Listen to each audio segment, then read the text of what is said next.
The book of meditator का ये सूत्र कहता है, meditator doesn't get caught up in spiritual superficialities, substitutes, and illusion of perfection, because he knows that life is a weaving of interconnected opposites of every conceivable kind.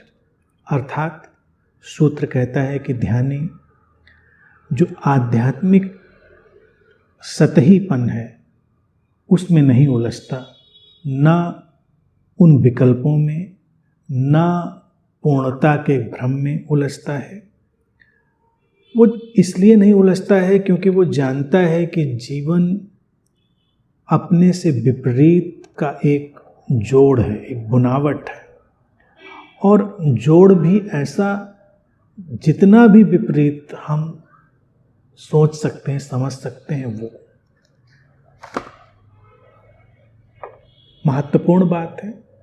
Spiritual सुपरफिशियलिटीज, आध्यात्मिक उथलापन या सतहीपन, superficial जो भी चीज़ें हैं वो क्या है? क्योंकि हमने कुछ काल्पनिक आध्यात्मिक स्थितियां बना ली हैं। व्यक्ति अलग तरह से बैठ रहा है, अलग तरह से बोल रहा है, उसके भीतर कुछ अलग गुणों का हमने समावेश किया है। हमने एक पूर्णता की कल्पना, एक पूर्णता का भ्रम पैदा किया है। तो आध्यात्मिक लोग क्या होते हैं, इन्हीं में उलझ के रह जाते हैं। सब्स्टिट्यूट अर्थात विकल्प, व्यक्ति को लगा कि नहीं संसार में सब ठीक नहीं चल रहा है तो अब अध्यात्म में चले जाएं, सन्यासी हो जाएं। कोई विकल्प थोड़ा ही है, सन्यास विकल्प नहीं है। सन्यास तो सारे विकल्पों का समाप्त हो जाना है।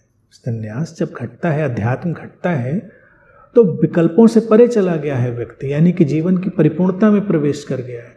और कोई भी उथलापन नहीं, यानी कि कोई भी चीज़ जो उसको अलग थलग बनाती है, दिखावे में उलझाती, उसका कोई उसके जीवन में स्थान नहीं रहता। परिपूर्णता का भ्रम, कितने गुरु, कितने आध्यात्मिक लोग अपनी इस परिपूर्णता के भ्रम में उलझ के बैठ जाते हैं। उनको लगता है कुछ ऐसा हो गया है कि वो परिपूर्ण हो गए। यहाँ तो सब कुछ परिपूर्ण है। एक चींटी, एक मच्छर, एक काकरोच भी परिपूर्ण ही है। अस्तित्व कुछ अपरिपूर्ण बनाता ही नहीं, तो परिपूर्णता का भ्रम कहाँ से दिमाग में डाल लिया। जीवन में जो जैसा है वैसा ही है। ये इसलिए उलझाव जीवन में नहीं आता, ध्यानी के सूत्र कहता है, क्योंकि वो ये चीज़ अच्छे से जान चुका होता है कि जितना भी हम कंसीव कर सकते हैं अपोजिट्स, वो जीवन में एग्जिस्ट करते हैं, जीवन में विद्यमान होते हैं। विपरीत, ये विपरीत का नृत्य है पूरा जीवन, और वो सारे विपरीत शामिल होंगे व्यक्ति के भीतर भी और अस्तित्व में तो है ही है।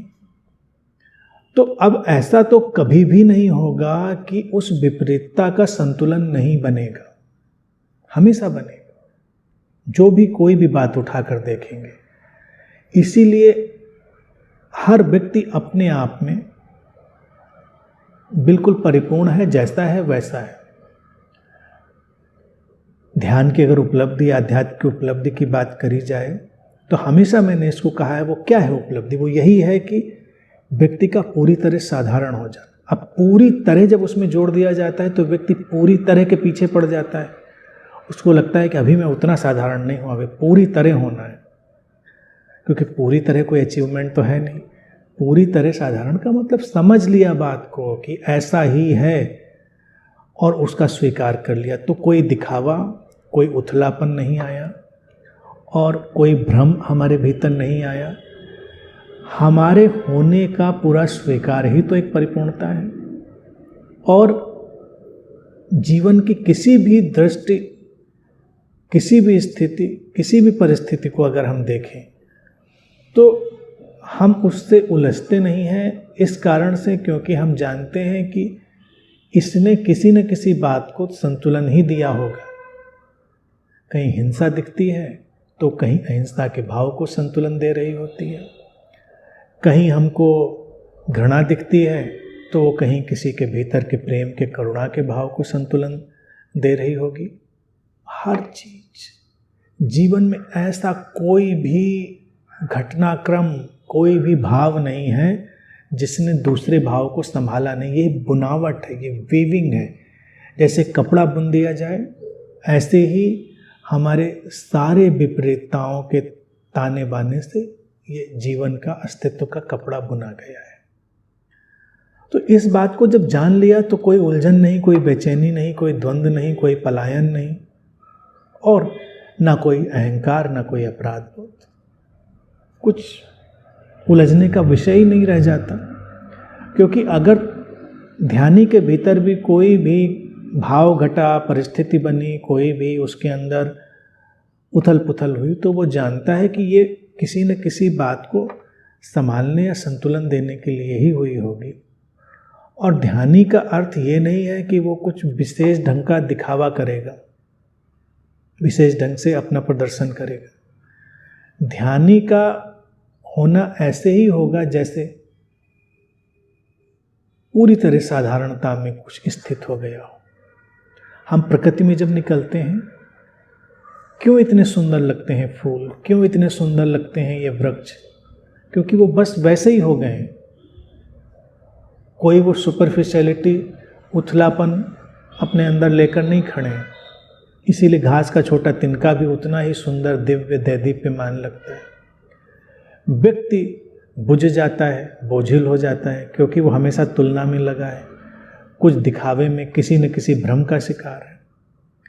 ध्यानी के भीतर से अब सारे भ्रम चले गए हैं, चाहे वो अपूर्णता का भ्रम हो, चाहे पूर्णता का भ्रम हो। अपूर्णता एक किस्म का भ्रम है और पूर्णता एक दूसरे किस्म का भ्रम है। यानी किसी व्यक्ति ने अपने को अपूर्ण जाना तो एक भ्रम, और किसी ने अपने को पूर्ण जाना तो ये भ्रम। क्योंकि पूर्ण के सिवा जब कुछ है ही नहीं तो ये जानना और मानना क्या? हमारे मानने से तो कोई फर्क पड़ने वाला नहीं, यहाँ तो जो है वही है। तो इसीलिए हमारी ये जो मान्यताएं आएंगी वो हमको उथला बना देंगी। बहुत साधारण लेकिन बहुत गंभीरता से समझने की बात। हम ध्यानी हैं, ये मान्यता भी हमको उथला बना देगी। बार बार ये शब्द उपयोग किया जा रहा है द बुक ऑफ मेडिटेटर में, ध्यानी ध्यानी। लेकिन अगर ध्यानी ने स्वयं को ध्यानी मान लिया, वो उथला हो जाएगा, सुपरफिशियल हो जाएगा। जब ध्यान घट जाएगा, ध्यानी का जन्म हो जाएगा, तो ध्यानी की जो अवधारणा है, कॉन्सेप्ट है, वो विदा हो जाएगा। जो जैसा है बस वैसा ही रह जाएगा। और ये अंतर्दृष्टि रह जाएगी कि सब कुछ विपरीत के ताने बाने में बुना गया है। तो ध्यानी के भीतर भी वो विपरीत ताने बाने अनेक अनेक अवसरों पर गुजरेंगे। जब गुजरेंगे तो उनका वही सम्मान और स्वीकार होगा, उनसे कोई संघर्ष नहीं होगा, और बस यूं ही जीवन आगे बढ़ता जाएगा अपनी सहजता में। और इस सहज विकास में जो घटना घटती है वही ध्यान की उपलब्धि होती है। उसी को सहज समाधि भी कहते हैं। यानी कोई विशेषता नहीं, लेकिन सहजता का जो चरम है वही सहज समाधि है। ध्यानी का ये एक अनिवार्य गुण है।